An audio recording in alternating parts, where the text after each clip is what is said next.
दोस्तों, एक राजा के दिल में किसी बात की इतनी नफरत भर गई थी कि रोज एक लड़की से शादी करता और शादी के दूसरे दिन उसको फांसी पर लटका देता।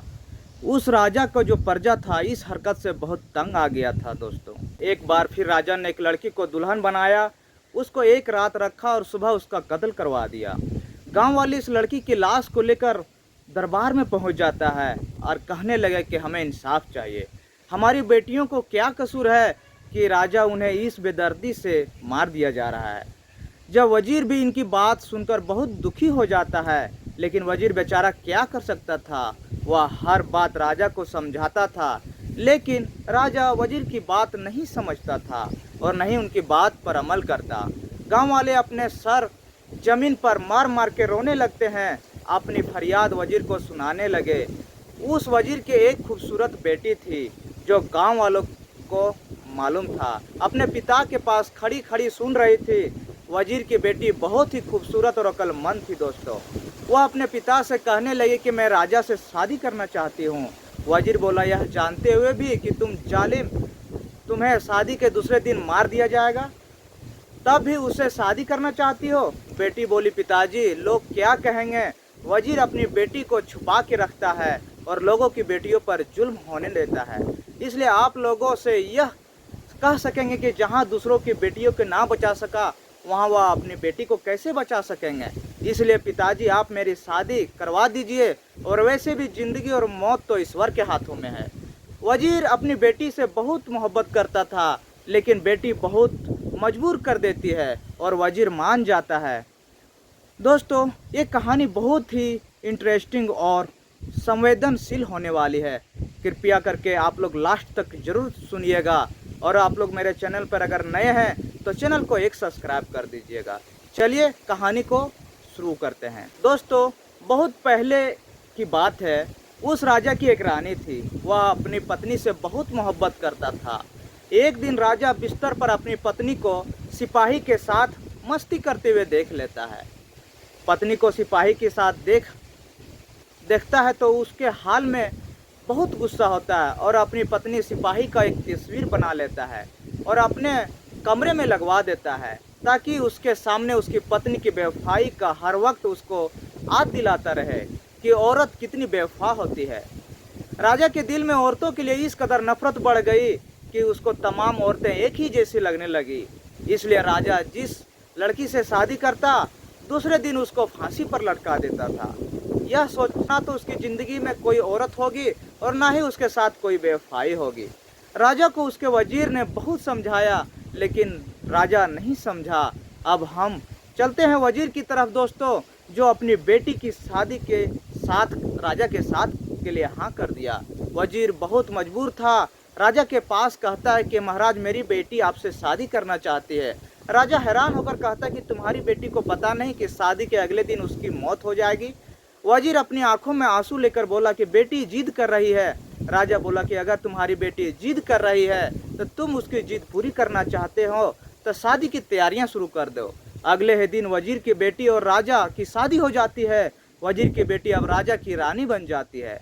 राजा जब शादी की रात वजीर की बेटी को देखता है तो देखते ही रह जाता है, क्योंकि बहुत ही खूबसूरत और हसीन जवां थी। राजा उसके हुस्न का दीदार कर रही थी। अचानक उसी कमरे में उसकी पत्नी की तस्वीर नजर आ जाती है। तब राजा को औरतों की बेवफाई याद आ जाती है कि आप हमारे वजीर की बेटी हैं और आपने यह बेवकूफ़ी वाली हरकत क्यों की, यह जानते हुए कि कल तुम्हारा कत्ल करवा देंगे। रानी बहुत ही अदब से बोली कि महाराज, यह फैसला तो ईश्वर ने किया है और ईश्वर फैसला करेंगे, मुझे हर हाल में मंजूर है। राजा बोली कि तुम सुबह के अंजाम से वाकिफ़ हो? रानी बोली, बिल्कुल वाकिफ़ हूँ। मेरी मौत सुबह के वक्त हो जाएगी, लेकिन उससे पहले एक रात आएगी। मोहब्बत की खुशी को लंबाई से नहीं नापा जाता, उसकी गहराई देखी जाती है। राजा बोला कि तुम्हारी इस दिल फरेब बातों को मेरे दिल पर कोई असर नहीं होगा। रानी ने कहा, मैं एक रात के लिए आपकी पत्नी बनना चाहता हूँ और इस रात पर मेरा हक है, इसलिए आप इतना गुस्सा क्यों कर रहे हो? एक रात के लिए तो ठंडे हो जाएं। इसके बाद राजा थोड़ा ठंडा हो जाता है। रानी बोली, जो वजीर की बेटी होती है, आपका दिल बहलाने के लिए मैं आपको क्या सुनाऊं? कोई नज्म सुनाऊं या कोई शेर सुनाऊं? यह सुनाने के बाद राजा बोला कि एक रात पत्नी हो और इस रात तुम्हारा पूरा हक है। चलो तुम एक हिस्सा सुना दो। उसके बाद रानी बहुत ही अदब से राजा को शरबत पेश करती है और बाद में किस्सा सुनाना शुरू कर देती है। एक व्यापारी था, उसके घर में पत्नी, एक जवान बेटी और 3 छोटे बेटे थे। एक बार उसे सफ़र के लिए जाना होता है। सफ़र लंबा होता है और वह अपने घर वालों से मिलकर जाता है। जाते हुए बेटी जो व्यापारी होता है खजूर देती है, बाबा सफ़र लंबा है, भूख लगे तो रास्ते में खा लेना। वह सफ़र के लिए निकल पड़ता है। चलते चलते आखिर थक जाता है और रास्ते में उसको एक तालाब नज़र आता है। तालाब काफ़ी नीचे होता है और वह ऊंचाई के रास्ते से गुजर रहा था। वह वहाँ से चल करके नीचे आता है, यह सोच कर कि वहाँ बैठकर खजूर खा लूँगा और पानी भी पी लूँगा। जो व्यापारी बैठकर खजूर खा रहा होता है और खजूर की गुठलियों को तालाब में फेंक देता है और तालाब का पानी अचानक सूख जाता है और तालाब के अंदर से एक बहुत बड़ा जिन प्रकट होता है। उस जिन के हाथ में बहुत बड़ी तलवार होती है। वो व्यापारी जो बेचारा होता है जिन को देखकर कांपने लगता है और जिन व्यापारी से कहता है कि मैं तुम्हें अभी मार डालूंगा, मारने के लिए तैयार हो जाओ। वो व्यापारी कहता है कि मेरा कसूर क्या है, मैंने क्या किया है। जिन बोला कि आदम जात, तुमने खजूर खाकर गुठली तालाब में क्यों फेंका, जो मेरे मासूम बच्चों की हलक में जाकर फंस गई है और वह मर गया। व्यापारी बोला लेकिन मुझे तो आपका बच्चा नज़र ही नहीं आया। जिन गुस्से में बोला कि हम जिन जात हैं, कोई नज़र नहीं आते। जिन बोला अब अपनी जान बचाने के बहाने मत ढूंढ। व्यापारी बोला कि अगर मेरा गुनाह है तो नादानी में हुआ है। जिन बोला नादानी में हो या जानते हुए, गुनाह गुनाह होता है, खून का बदला खून, यही इंसाफ है। बेचारा जो व्यापारी होता है वह डरता हुआ बोला कि अगर मुझे मारने से तेरा बदला पूरा हो जाएगा तो मुझे मंजूर है, लेकिन मेरी एक शर्त है। जिन बोला कि क्या शर्त है बताओ। व्यापारी बोला कि मरने के लिए के बाद कब्र की मिट्टी का बोझ तो उठा सकता हूँ, लेकिन लोगों का मुझे कर्ज देना है, वह बोझ नहीं उठा सकता। यह देखो, उनमें लोगों का सम्मान और अमानत है जो मुझे लोगों को देनी है। मेरी एक जवान बेटी है जिसकी मुझे शादी भी करनी है। मुझे यह कर्ज अदा करने का वक्त दे दो ताकि मैं तुम्हारे बदले के काबिल बन सकूं और तुम अपना बदला ले सको। जिन बोला जान बचाने का अच्छा बहाना है। व्यापारी बोला तो ठीक है, तू मुझे अभी कत्ल कर दे, मैं रोज़ क़यामत के दिन तेरा गिरहबान पकड़ लूँगा। रानी यह किस्सा सुना ही रही थी और सुबह आरती का समय हो जाता है। रानी खामोश हो जाती है। राजा बोलता है कि किस्सा सुनाना बंद क्यों कर दिया, अब मुझे बताओ कि क्या जिन ने व्यापारी को मार दिया। रानी बोली कि रात खत्म हो गई, बात खत्म हो गई, अब सुबह हो चुकी है, मेरे मरने का वक्त हो चुका है। राजा बोला लेकिन मुझे इतना तो बताओ कि जिन ने उस व्यापारी को मारा या छोड़ दिया। रानी बोली कि कहानी बहुत लंबी है, इसको बयान करने के लिए वक्त चाहिए और अब वक्त खत्म हो चुका है। राजा बोले कि हम वक्त को रोक लेंगे। रानी बोली महाराज, क्या वक्त कभी किसी को रोकने से रुका है। राजा बोली कि हम तुम्हें एक रात का ज़िंदगी और देते हैं, अब तुम किस्सा सुनाओ। रानी बोली नहीं, मेरे प्राण किस्से तो रात को ही सुनाएंगे जाते हैं और अब तो सुबह हो चुकी है और आपको अपने शाही फरमान को भी अंजाम देने होंगे। राजा बोला ठीक है, तुम्हें एक दिन और एक रात की ज़िंदगी और बख्श दिया जाता है। अब रानी ईश्वर से प्रार्थना करती है। राजा सोच रहा था कि इतनी लड़कियां मेरे पास आई है, सबके चेहरे पर खौफ होता था, लेकिन इसके चेहरे पर खौफ न डर कुछ नहीं है। मुझे किस्सा तो इसे सुना रही है जैसे इसके ज़िंदगी भर मेरे साथ रहना है। खैर इसका किस्सा मुझे बहुत दिलचस्प लगा। राजा रानी को देख रहा था और उसके बारे में सोच ही रहा था। राजा की नज़र अचानक उसकी पत्नी की तस्वीर पर पड़ जाती है और राजा फिर से गुस्से में आ जाता है, कमरे से बाहर चला जाता है, दिन भर के लिए तमाम काम करता है। उधर रानी ईश्वर से प्रार्थना करती है कि मेरे ईश्वर तू राजा को समझा दे, यह लोगों की बेटियों को कत्ले आम ना करे। जब शाम होती है तो राजा अपने कमरे में आता है। रानी राजा के हाथ धुलवाती है, उसके जूते उतरवाती है और उनको खाना खिलाती है। राजा बोला कि अब नौकरों का काम है, यह क्यों कर रही है। रानी बोली नहीं मेरे मालिक, एक पत्नी का फर्ज है कि वह अपने पति का ख्याल रखे। राजा बोले कि तुम रात की पत्नी हो, उसके बाद भी काम नौकरों का ही करना है। रानी बोली कि मुझे इस एक रात में भी अपनी खिदमत करने का मौका दें ताकि मरते वक्त मेरे दिल पर बोझ ना हो। कि मैंने अपने पति की खिदमत नहीं की। यह सुनकर राजा के दिल को सुकून मिला, लेकिन फिर उसको अपनी पत्नी की बेवफाई याद आ जाती है और फिर राजा गुस्से में आग जाता है और कहने लगा कि फालतू बातें मुझसे मत करो, बस तुम किस्सा सुनाओ। रानी अब किस्सा सुना ही शुरू कर देती है और जिन बोला कि अगर मैं तुम्हें मोहलत दे दूं तो क्या तुम वापस आओगे? व्यापारी बोला कि हाँ, मैं अपने कामों को निपटा कर मैं ज़रूर आऊँगा। जिन बोला खाओ ईश्वर की कसम। तो व्यापारी बोला ईश्वर की कसम खाकर कहता हूँ कि मैं अपने कामों का अंजाम देकर यहाँ ज़रूर आऊँगा। जिन बोला ठीक है, मैं तुम्हें 60 दिन का वक्त देता हूँ और 60 दिन बाद यहाँ तुम खुद को आना अपनी जान देने के लिए। उसके बाद व्यापारी को सामान लोगों तक पहुँचाकर अपने घर 20 दिन बाद लौटता है। वो व्यापारी अपने बच्चों बाप को 20 दिन बाद घर आता देख खुश हो जाता है और पत्नी के चेहरे पर रौनक आ जाती है। पत्नी बोली आप थक गए होंगे, मैं आपके लिए खाना लगाती हूँ। यह सुनकर व्यापारी का दिल रो रहा था दोस्तों कि जब हमेशा के लिए जाऊँगा तो मेरे पत्नी बच्चों को क्या होगा। दूसरे दिन वह अपनी पत्नी और बच्चों को तोहफे देता है जो वह व्यापार करके लाया हुआ था। पत्नी बोली कि मेरे स्वामी मुझे गहनों की ज़रूरत नहीं है, मेरे गहने तो आप हैं, बस आप मेरे साथ रहिए, मुझे और कुछ नहीं चाहिए। यह सुनकर व्यापार की आंखें नम हो जाती है। जो व्यापारी के कागज़ पर लिखे होते हैं, अपनी ज़िंदगी के दिन उस कागज़ को जेब में डाला होता है। हर रोज़ देखता है कि उसकी ज़िंदगी एक दिन कम होती जाती है। आखिरकार वह अपनी बेटी की शादी कर देता है और उसकी बेटी अपने ससुराल हंसी खुशी चली जाती है। जब व्यापारी की मौत का वक्त करीब आ रहा था, उसको अपने घर वालों से जुदाई का दुख अंदर से खोखला कर रहा था। उसको अपने छोटे छोटे बच्चों और पत्नी की चिंता हो रही थी कि मेरे बगैर यह कहाँ जाएंगे, इनका क्या होगा। उसकी पत्नी को कुछ भी पता नहीं था और वह बेखबर सो रही थी और व्यापारी की नींद नहीं आ रही थी। व्यापारी अपनी पत्नी को उठाता है तो पत्नी उठकर बोली कि आपके चेहरे पर इतना पसीना क्यों आया हुआ है। व्यापारी बोला कि यह पसीना मौत के खौफ से आया हुआ है, जरा मुझे शीशा ला कर दो, मैं अपना चेहरा देखकर मौत का खौफ कैसा होता है।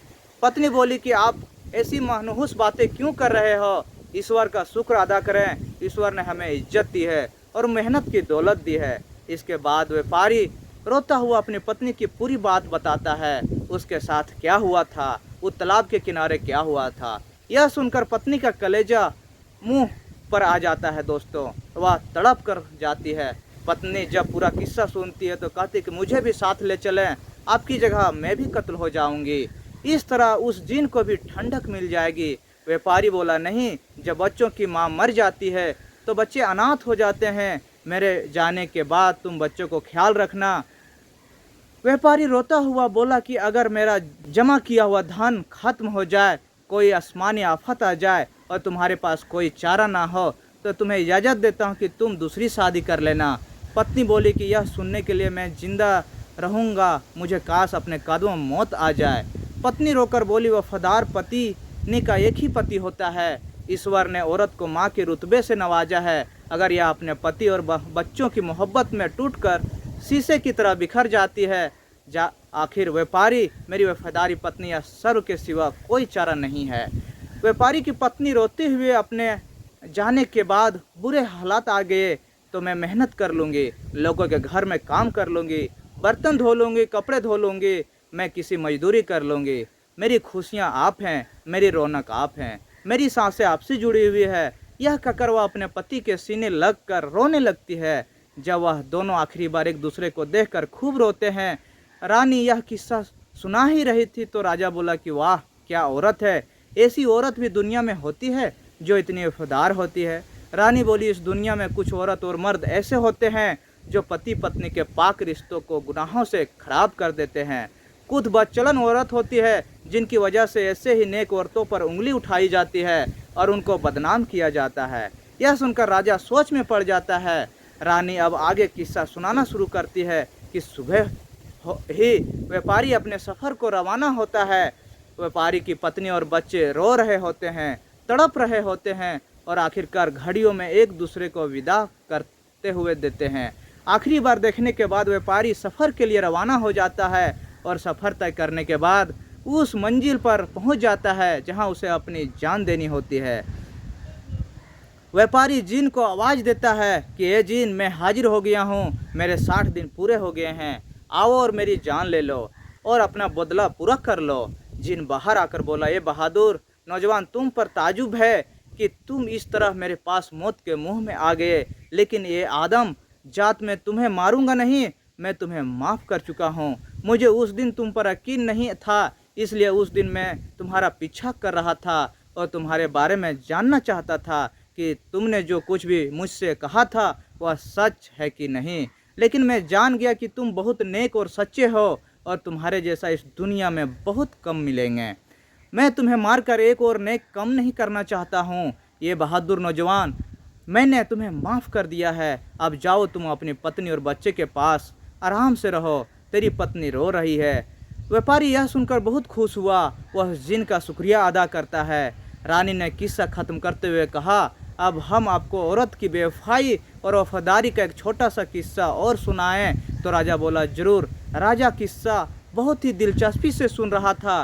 रानी बोली, एक राजा होता है जिसकी 4 बीवियां होती है और उनमें एक पत्नी का रंग काला होता है, वह भोली भाली सीधी सादी होती है, और दूसरी 3 बीवियां बहुत गोरे रंग की होती है, खूबसूरत होती है और चालाक होती है। लेकिन राजा अपनी उस सांवले रंग वाली पत्नी से मोहब्बत करता है, उसके साथ उठता है, उसके साथ बैठता है और प्यार करता है। यह बात उन तीनों बीवियों को अच्छी नहीं लगती है। एक दिन वह तीनों बीवियां राजा से सवाल करती है कि आप हमसे इतनी मोहब्बत नहीं करते हैं जितनी मोहब्बत आप उस सांवले रंग वाली पत्नी से करते हैं, ऐसा क्या आपने उसमें कर पाया है। जब राजा बहुत ही अक्लमंद और समझदार था, कहने लगा कि यह सही नहीं है, सही वक्त आने पर मैं बताऊंगा। एक दिन राजा बहुत ही खुश होता है और अपनी 4 बीवियों को अपने पास बुलाकर कहता है कि आज मैं बहुत खुश हूँ और तुम्हारे सामने हीरे जवाहरात और लाल रखे हुए हैं, जितना चाहो उठा लो। एक पत्नी को छोड़कर बाकी 3 पत्नियां झोली भर लेती है और राजा ने कर कहती है कि जिससे आप ज़्यादा मोहब्बत करते थे वह तो वहीं भूत बनकर खड़ी है। उनका यह कहना ही नहीं था कि वह सांवले रंग वाली पत्नी आती है और राजा का हाथ थाम लेती है और कहती है कि मुझे यह सब नहीं चाहिए, मुझे तो आप चाहिए। अगर आप मेरे हैं तो सब ही मेरा है, मेरी खुशियाँ आप हो, मेरे गहने आप हो, मेरे ही रौनक आप हो, मेरा सब कुछ आप हो। राजा को अपनी उस पत्नी से यही उम्मीद थी। राजा अपनी दूसरी पत्नियों से कहने लगा कि तुम लोगों ने उस दिन मुझसे सवाल किया था कि मैं तुम लोगों से ज़्यादा उस सांवली रंग पत्नी औरत से ज़्यादा मोहब्बत करता हूँ। इसकी समझदारी अक्लमंदी देख ली है तुम तीनों ने। जेवरात गहने को उठाया और इसने मुझे चुना है। यह तुझे इतनी मोहब्बत करती है कि इसके लिए यह दुनिया की चीज़ों का कोई मायने नहीं रखती, इसलिए मैं इससे ज़्यादा मोहब्बत करता हूँ। और हाँ, यह सांवले रंग वाली ज़रूर है, लेकिन यह दुनिया की समझदार पत्नी है। रानी बोली, है स्वामी, सब औरतों एक जैसा नहीं है। जैसे कि आपने हमें कहानी में देखा, राजा के दिल में भी यह हम आ गई और उसको समझ आ गया कि सब औरतें एक जैसी नहीं होती। इसके बाद फिर राजा की नज़र अपनी बेवफा पत्नी की तस्वीर पर पड़ जाती है और रानी तस्वीर के आगे आ जाती है और कहने लगे कि जब तक आप इस तस्वीर को फाड़ेंगे नहीं, आपको दूसरी औरत बेवफा ही लगेगी, आपको बस इसकी बेवफाई याद आएगी और मेरी वफा आपको याद नहीं आएगी। राजा अपनी बेवफा पत्नी की तस्वीर फाड़ देता है और रानी का हाथ थाम लेता है, जो वजीर की बेटी थी दोस्तों, और मुझे और गुनाह करने से बचा लिया। मैंने कितनी औरतों से शादी की, लेकिन तुम वह हो जिसने मुझे गलत साबित कर दिया। रानी बोली कि आप मुझे कत्ल करना चाहे तो कर दें, लेकिन मेरी एक शर्त है कि आप मुझे सिपाहियों के हाथों से कत्ल ना करवाएं, खुद अपने हाथों से करें। मुझे यह मंजूर नहीं कि मुझे कोई सिपाही हाथ लगाए। आपके हाथों से मरूंगी तो मेरी रूह सुकून मिलेगा। राजा बोला, नहीं मेरी रानी, तुम्हें कुछ नहीं करूँगा और अपने सांसों के बराबर रखूँगा और बस तुम ही मेरी ज़िंदगी में रहोगी। और हाँ, मुझसे वादा करे कि आप मुझे ऐसे किस्से सुनाया करेगी। तो रानी बोले, जी मेरे मालिक, हम आपको रोज़ ऐसे किस्से सुनाया करेंगे। अब राजा के वजीर और सभी लोग आपस में इस बात को हलचल कर जाता है।